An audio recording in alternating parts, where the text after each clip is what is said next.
दोस्तों, रामायण में रावण की पत्नी मंदोदरी तो आप सबको पता ही होगा। वही मंदोदरी जो रावण को कई बार अनैतिक कार्यों को करने से रोकी थी। कहा जाता है कि रावण की पत्नी मंदोदरी एक ज्ञानवान स्त्री थी। इस युद्ध का परिणाम वो जानती थी, इसलिए वो युद्ध के खिलाफ थी। जब रावण द्वारा सीता माता की हरण की पता चली तो उस समय रावण को सीता माता को श्री राम के यहाँ लौटाने की सलाह दी थी, लेकिन हठी रावण ने मंदोदरी की बात नहीं सुनी और लंका का विनाश हो गया। राम रावण का युद्ध हुआ और रावण मारा गया और मंदोदरी चाहकर भी नहीं बचा पाई। लेकिन क्या आप सब जानते हैं कि रावण के मरने के बाद मंदोदरी का क्या हुआ? आखिर कौन थी मंदोदरी? क्या सच में रावण के मरने के बाद मंदोदरी ने विभीषण से शादी कर ली थी? अगर आप भी इस प्रश्नों का जवाब जानना चाहते हैं तो वीडियो के अंत तक बने रहें। कौन थी मंदोदरी? हिंदू पुराणों में उल्लेखित एक कथा के अनुसार मथुरा नाम के एक अप्सरा हुआ करती थी। जो भगवान शिव से काफी प्रभावी थी, इसलिए एक बार उनसे मिलने कैलाश पर्वत पर चली गई। उस वक्त भगवान शिव कैलाश पर्वत पर अकेले थे। माता पार्वती कहीं गई हुई थी। कथा के मुताबिक भगवान शिव को अकेला पाकर मथुरा लुभाने की कोशिश करने लगी। कुछ देर बाद जब माता पार्वती कैलाश पर्वत पर आई तो मथुरा के शरीर पर लगा हुआ भस्म पाया, जिसे देखकर माता पार्वती क्रोधित हो गई और क्रोध में आकर मथुरा को श्राप दे दिया। अगले 12 बरिस तक मेढकी के रूप में जीवन व्यतीत करेंगे। माता पार्वती का क्रोध और श्राप देखकर मथुरा डर गई और हाथ जोड़कर मथुरा उनसे माफी मांगने लगी।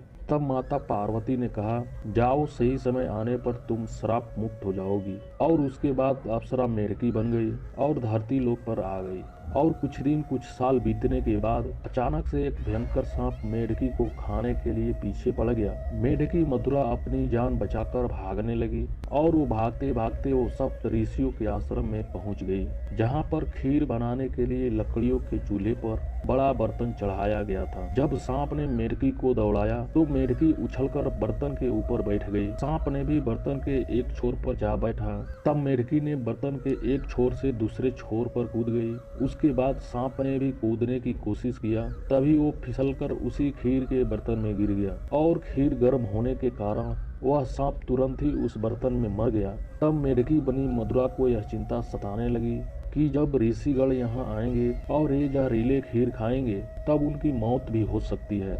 लेकिन मथुरा ये हरगिज नहीं चाहती थी। इसके पहले ऋषियों की जान जाए, मेढकी बनी मथुरा वहीं खीर के बर्तन पर बैठकर इंतजार करने लगी। जैसे ही ऋषिगण वहां आए, वह तुरंत ही खीर के बर्तन में गिर गई और ऋषिगण गिरते हुए मेढकी को देख लिया। तब ऋषिगण ने सोचा कि अब यह खीर खाने लायक नहीं है, तो वहीं खीर को जमीन पर फैला दिया। फैलाते ही देखा कि उसमें मेढकी के अलावा सांप भी मरा हुआ है। तभी ऋषिगण को समझ आ गया कि हम ऋषियों को जान बचाने के लिए मेढकी ने अपने प्राणों की आहुति दे दिया है। सब ऋषियों ने अपने शक्ति से मेढकी को फिर से जीवित कर दिया और उसे कन्या का स्वरूप दे दिया। अब फिर से कन्या मथुरा बन गई, किंतु लोक समाज के डर से ऋषियों ने मथुरा को अपने साथ नहीं रखा। उन्होंने महर्षि कश्यप के पुत्र मायासुर को बुलाकर उस कन्या को उसे सौंप दिया। मायासुर और उसकी पत्नी उस कन्या को गोद ले लिया। उन्होंने ही मथुरा का नाम बदलकर मंदोदरी रख दिया। अगर बात हम मंदोदरी के पिता मायासुर की करें तो मायासुर राक्षसों का विश्वकर्मा कहा जाता था। उसे ब्रह्मा जी से विशेष वरदान प्राप्त था, जिसे वो कहीं भी सुंदर भवन का निर्माण कर सकता था। मायासुर ब्रह्मा के प्राप्त वरदान से अपनी पत्नी हेमा के लिए मंदोर जैसे सुंदर जगह का निर्माण किया था, जो वर्तमान में जोधपुर का मंदोर है। मंदोदरी और रावण का विवाह कैसे हुआ? कथा के मुताबिक एक बार रावण मायासुर से मिलने मंदोर गया था। उस समय उसकी नजर मंदोदरी पर पड़ी। रावण मंदोदरी को देखते ही मोहित हो गया था, इसलिए असुरराज मायासुर से मंदोदरी का विवाह का प्रस्ताव रख दिया। कहा जाता है कि जब रावण और मंदोदरी का कुंडली देखा गया तब स्थितियां ठीक नहीं थी, लेकिन रावण के प्रताप से मायासुर ने डर से उन्हें मना नहीं किया। दूसरी तरफ मंदोदरी भी रावण से विवाह नहीं करना चाहती थी, लेकिन अपने पिता के बातों को टाल न सकी। से मंदोदरी ने विवाह के लिए हामी भर दी। कहा जाता है कि राजस्थान के जोधपुर मंडोर में मंदोदरी और रावण का विवाह हुआ था। राजस्थान के मंडोर रेलवे स्टेशन के पास एक ऐसी जगह है जहां मंदोदरी और रावण यहीं पर 7 फेरे लिए थे। कुछ मान्यताओं के मुताबिक भगवान शिव के वरदान के कारण मंदोदरी और रावण का विवाह हुआ था। मंदोदरी ने भगवान शिवलेश्वर नामक मंदिर में पूजा अर्चना की थी। ये मंदिर मेरठ के सदर इलाके में है। कहा जाता है कि मंदोदरी ने भगवान शिव से यह वरदान मांगा था, उसका पति इस धरती पर सबसे विद्वान और शक्तिशाली हो। उस समय रावण ही एकमात्र ऐसा पुरुष था जो धरती पर सबसे विद्वान और सबसे शक्तिशाली था।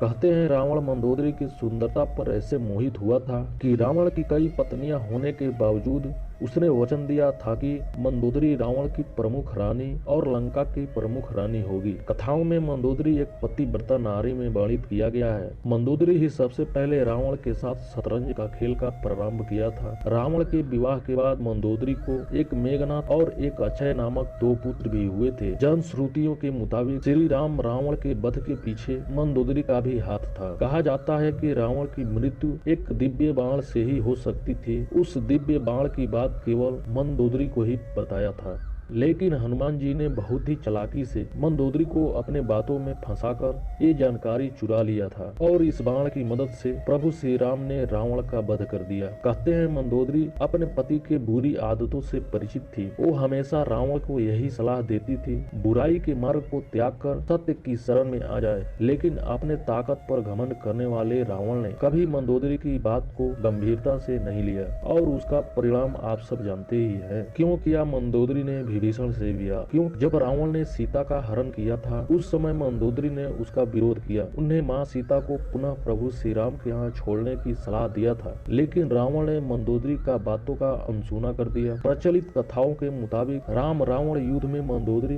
विभीषण, कुछ गिने चुने लोग को छोड़कर सभी कुल का नाश हो गया था। जब रावण की मृत्यु की खबर मंदोदरी सुनी तो उसने विलाप करते युद्ध भूमि में पहुंच गई और रावण को शव देखकर वो तेज रोने लगी। वहाँ युद्ध भूमि में मंदोदरी की नजर प्रभु श्री राम से भी टकराई। मंदोदरी का इस तरह विलाप करता देख प्रभु श्री राम को भी अति दुख हुआ था। लंका का सुखद भविष्य के लिए लंका का राजपाट विभीषण को सौंप दिया और उन्होंने मंदोदरी का विवाह विभीषण से करने का प्रस्ताव रखा था, लेकिन उस समय मंदोदरी ने कोई उत्तर नहीं दिया। उसके बाद प्रभु श्री राम अपने पत्नी और भाई लक्ष्मण के साथ वापस अयोध्या लौट गए और वहीं दूसरी ओर मंदोदरी रावण के वियोग में खुद को लंका के एक कमरे में कैद कर लिया। बहुत दिनों तक कमरे में कैद होने के बाद वो बाहर निकली और उसने विभीषण से विवाह कर लिया।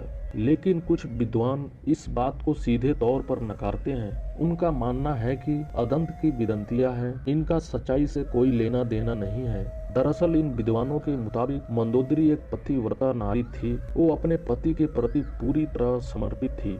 इतनी महान नारी, प्रतिभा नारी मंदोदरी ऐसी निर्णय नहीं ले सकती।